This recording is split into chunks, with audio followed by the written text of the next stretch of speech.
El tema que desarrollaremos a continuación es el de la actividad subvencional de las administraciones públicas, tipos de subvenciones, procedimientos de concesión y gestión de las subvenciones, reintegro de las subvenciones, control financiero, infracciones y sanciones administrativas en materia de subvenciones. Para elaborar este tema yo he utilizado íntegramente la Ley General de Subvenciones sin hacer remisión al reglamento, porque prácticamente he tomado articulado desde el título 1 hasta el título 4, con lo cual el articulado ya es suficiente y no he visto necesario acudir al reglamento para obtener más información, dado que además el tiempo de exposición es limitado. Antes de comenzar con el primero de los epígrafes, sí me parece oportuno incluir una pequeña introducción con el artículo 2 de la Ley General de Subvenciones, que nos habla del concepto de subvención, siendo toda aquella disposición dineraria realizada por cualesquiera de los sujetos del artículo 3 en favor de personas físicas o jurídicas, públicas o privadas, siempre y cuando cumplan los siguientes requisitos. El primero es que se realice sin contraprestación directa del beneficiario, el segundo es que se vincule al cumplimiento de un determinado objetivo y el tercero es que ese objetivo conlleve el fomento de una actividad de utilidad pública o interés social.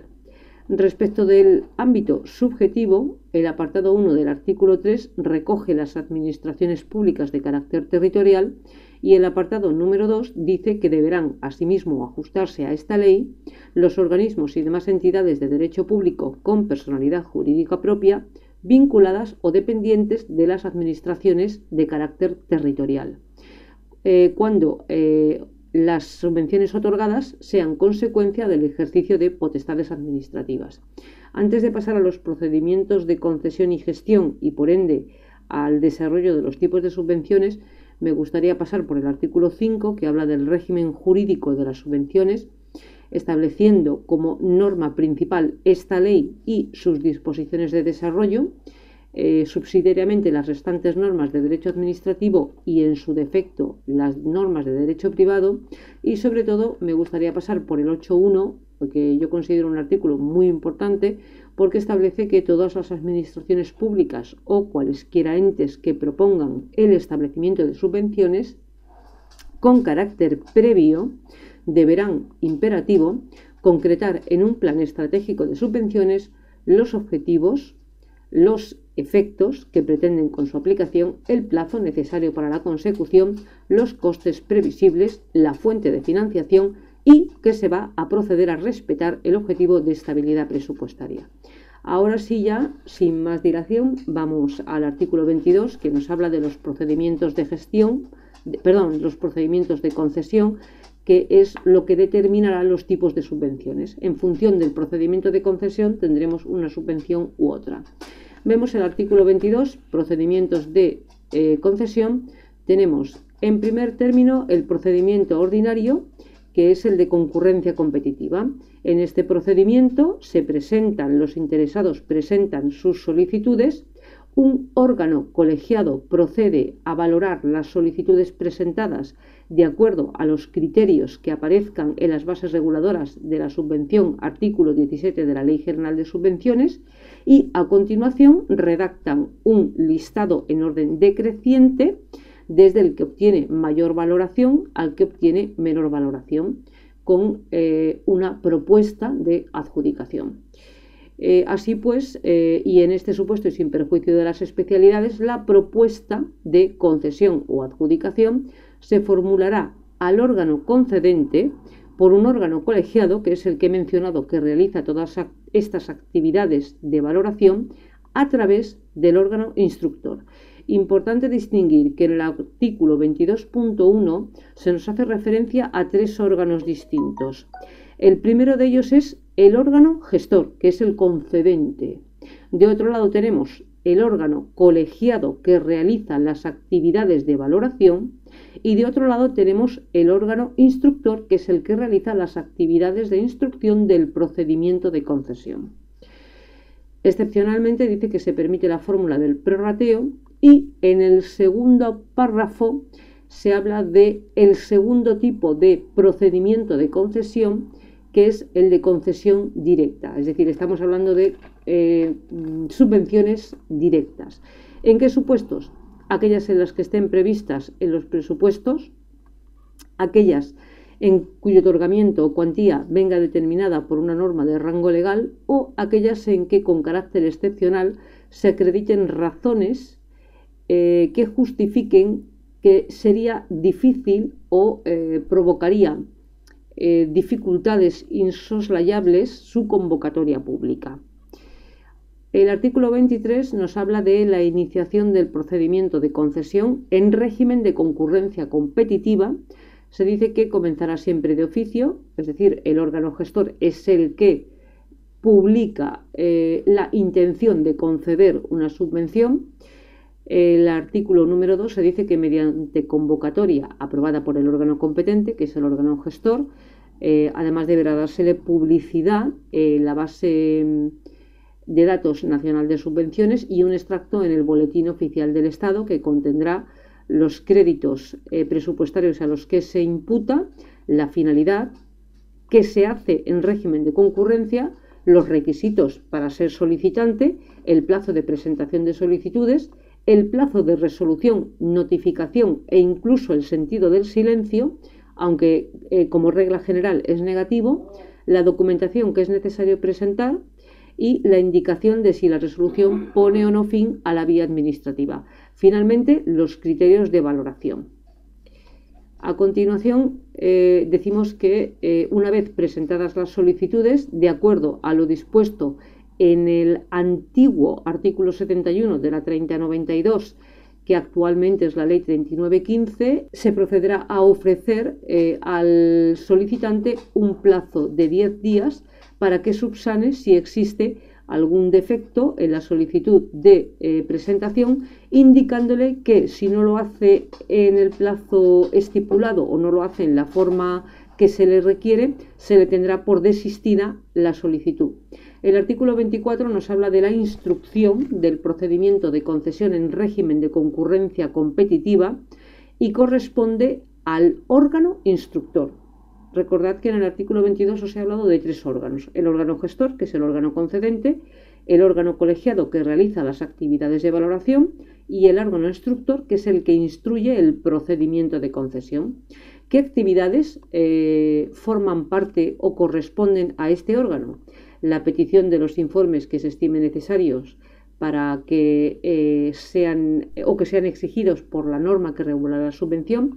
El plazo para la emisión en principio será de 10 días, evaluación de las solicitudes, y se dice que una vez evaluadas las solicitudes, el órgano colegiado procederá a valorarlas de acuerdo con los criterios de valoración del artículo 17, que están recogidas en las bases reguladoras de la subvención, y emite un informe. El órgano colegiado es quien debe emitir un informe. El órgano instructor, a la vista del informe del órgano colegiado, es quien realiza la propuesta de resolución provisional, la notifica al interesado y le concede un plazo de 10 días para presentar alegaciones. Una vez que ya ha transcurrido el trámite de audiencia con o sin intervención del interesado, directamente se formulará la propuesta de resolución definitiva, que se elevará al órgano gestor. Además, se notificará al interesado para que en el plazo previsto comunique su aceptación, y las propuestas de resolución provisional y definitiva decir que no crean precedente ni derecho alguno. Artículo 25, resolución. Todavía estamos en el procedimiento de concurrencia competitiva. Una vez aprobada la propuesta de resolución definitiva y de acuerdo con lo previsto en la Ley de Procedimiento Administrativo, el órgano competente dictará resolución, por lo que se declara finalizado el procedimiento administrativo. El plazo máximo para resolver y notificar no podrá exceder de 6 meses. Se ha concluido el plazo máximo sin haberse notificado, se entenderá desestimada por silencio administrativo la concesión de la solicitud. A partir de aquí pasamos al procedimiento de concesión directa. Este es algo más sencillo, precisamente porque es directa. Se nos dice que es lo más importante, que la concesión directa de subvenciones se instrumentará a través de convenios, fundamentalmente.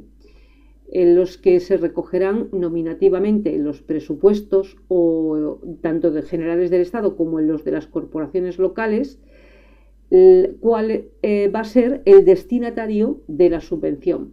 En el convenio deberá contenerse como mínimo los siguientes extremos: la definición del objeto de la subvención con indicación del carácter singular de la misma y las razones que acreditan el interés público y por ende justifican que no se haga una convocatoria pública. De otro lado, el régimen jurídico aplicable, que será el de la concesión directa, beneficiarios y modalidades, dado que se trata de concesión directa, ya hay personas físicas o jurídicas con nombres y apellidos, y el procedimiento de concesión, que es en adjudicación directa. Pasamos al artículo 36, el epígrafe es el reintegro de las subvenciones. El artículo 36 nos habla sobre la invalidez de la resolución de la concesión. ¿Cuáles serán las causas de nulidad de la resolución de la concesión?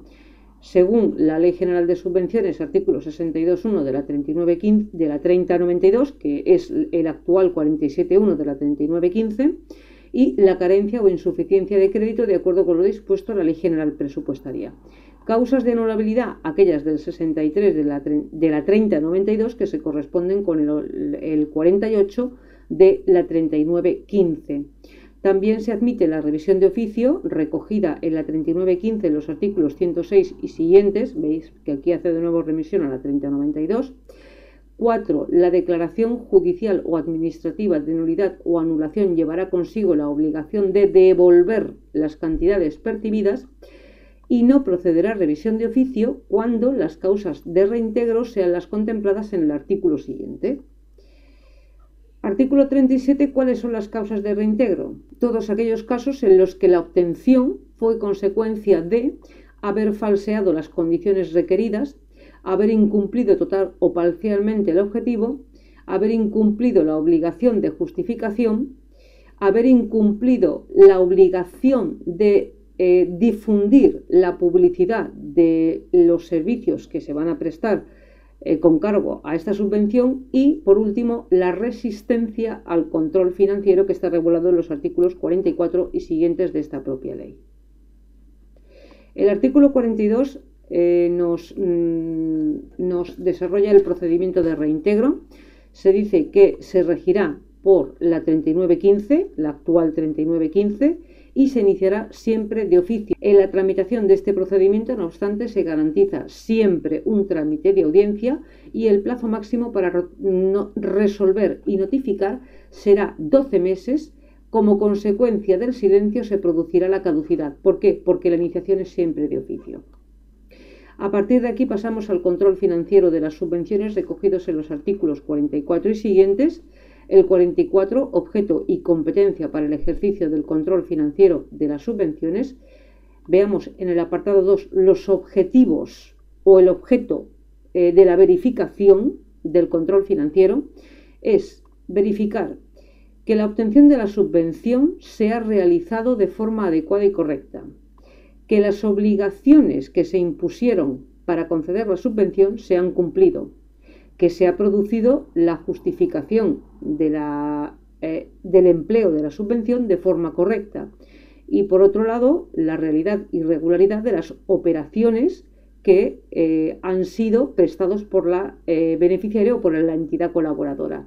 Por último, la existencia de hechos o circunstancias no declaradas. Esto es una función de investigación que debe realizar el órgano que lleve a cabo el control interno, de investigar cualquier actuación o situación que no haya sido declarada y que además pudiera ser constitutiva de infracción bien administrativa o bien incluso penal.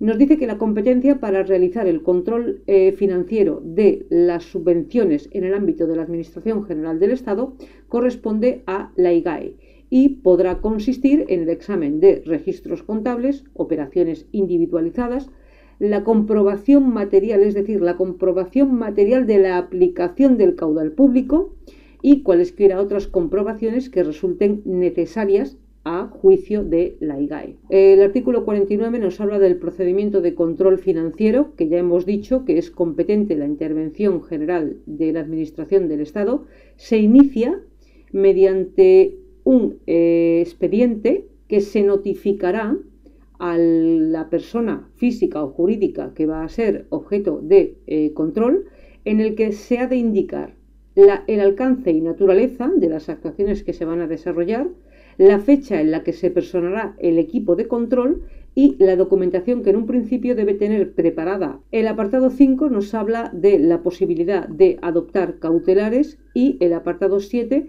nos habla del plazo en el que deben concluir las actuaciones inspectoras. En principio será máximo de 2 meses, pudiendo ampliarse hasta 2 meses más en el caso de que estas actuaciones inspectoras resultaran especialmente complejas. El artículo 50 nos habla de la documentación de las actuaciones de control financiero. Se nos dice en el número 1 que estas actuaciones se documentarán en diligencias y en informes.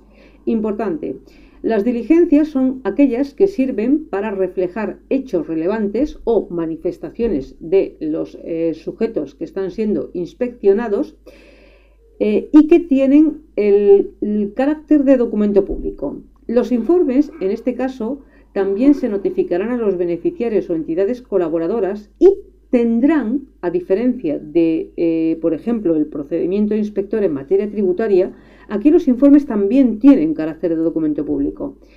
¿Qué conclusión obtenemos del hecho de que tanto las diligencias como los informes tengan carácter de documento público? Presunción de veracidad iuris tantum.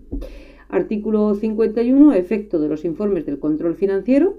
Se dice que cuando el informe emitido por la IGAE recoja la procedencia de reintegrar la subvención, el órgano gestor deberá acordar en el plazo de 2 meses el inicio de un expediente de reintegro. Es decir, lo que ha hecho la IGAE es proceder a la inspección y emitir un informe en el que dice, en este caso primero, que considera que podrían existir indicios racionales de que se ha cometido alguna infracción, bien en la percepción, bien en la aplicación de la subvención. Pero ¿quién tiene que realizar el expediente de reintegro? El órgano gestor. Así pues, lo inicia el órgano gestor, debería hacerlo, porque cabe el supuesto en que no lo haga, debería hacerlo en el plazo de 2 meses desde que reciba la notificación de la IGAE, notificándolo, por supuesto, a la persona física o jurídica, al beneficiario de la subvención, que dispondrá de 15 días para alegar. A continuación, en el apartado 3 se dice que una vez iniciado el expediente de reintegro y a la vista de las alegaciones presentadas por el beneficiario, que ya hemos visto anteriormente en el plazo de 15 días, el órgano gestor deberá trasladarlas junto con su parecer a la IGAE, es decir, se elevan de nuevo a la IGAE. La resolución del procedimiento de reintegro, a la IGAE, que emitirá un nuevo informe a la vista de las actuaciones del expediente inspector realizadas por el órgano gestor, emitirá un nuevo informe en el plazo de 1 mes. Importante, la resolución del procedimiento de reintegro se dice que no podrá separarse del criterio recogido en el informe de la IGAE. No obstante, se admite la posibilidad de que cuando el órgano gestor no acepte el criterio de la IGAE, con carácter previo a la propuesta de resolución, plantee una discrepancia. Por eso yo decía al principio del artículo 51, cuando decía efectos de los informes del control financiero, que cuando el informe emitido por la IGAE estime que existen indicios racionales para proceder a exigir el reintegro de la subvención, el órgano gestor, yo decía, deberá acordar en el plazo de 2 meses el inicio de un expediente de reintegro. Y yo decía, podrá o no. Lo lógico es que lo haga, pero podrá, como dice aquí el último párrafo del 3, el 3 infine, que cuando el órgano gestor no acepte el criterio de la IGAE, con carácter previo a la propuesta de resolución, planteará discrepancia. Finalmente, y con cierto paralelismo con lo dispuesto en el 424/17 de control interno de la actividad financiera presupuestaria de la entidad local, con carácter anual, la IGAE podrá elevar al Consejo de Ministros un listado de todas aquellas actuaciones de concesión de subvenciones en las que no se haya respetado el criterio de la IGAE respecto de la iniciación de un expediente de reintegro. Bien, para ver las infracciones y sanciones administrativas nos vamos al título cuarto. En el artículo 52 se recoge el concepto de infracción, toda acción u omisión tipificada en esta ley, que será sancionable incluso a título de simple negligencia. El artículo 55 nos habla de la posible o no concurrencia de actuaciones con el orden jurisdiccional penal. Se dice en el apartado número 1 que en los supuestos en que la conducta pudiera ser constitutiva de delito y se esté tramitando un expediente de reintegro, el órgano gestor que esté tramitando el expediente de reintegro deberá abstenerse de seguir con el procedimiento sancionador, mientras que la autoridad judicial no dicte sentencia firme. Y el número 2, que es el más importante, la pena impuesta por la autoridad judicial excluirá la imposición de sanción administrativa. Principio del no bis in idem. Aquí sí se respeta el principio del no bis in idem. Respecto de la clasificación de las infracciones, pues esto tampoco es nada nuevo. El artículo 56 nos habla de las leves, el artículo 57 de las graves y el artículo 58 de las muy graves. El artículo 59 nos habla de las clases de sanciones, diciéndonos que existen las sanciones pecuniarias y, cuando proceda, las sanciones no pecuniarias. Son acumulativas. Las pecuniarias podrán consistir en multa fija o proporcional y las no pecuniarias podrán consistir en, primero, la pérdida durante un plazo de hasta 5 años de la posibilidad de obtener subvenciones, ayudas públicas, avales de las administraciones públicas, etc. En el apartado B nos habla de la pérdida durante un plazo de hasta 5 años de la posibilidad de actuar como entidad colaboradora. Y la más curiosa, la C, es la prohibición durante un plazo de hasta 5 años para contratar con las administraciones públicas. Y es curiosa, digo, porque está recogida del mismo modo en el artículo 71.2 de la Ley de Contratos del Sector Público acerca de las prohibiciones para contratar con la administración pública. Y con esto queda concluido el tema de la actividad subvencional de las administraciones públicas.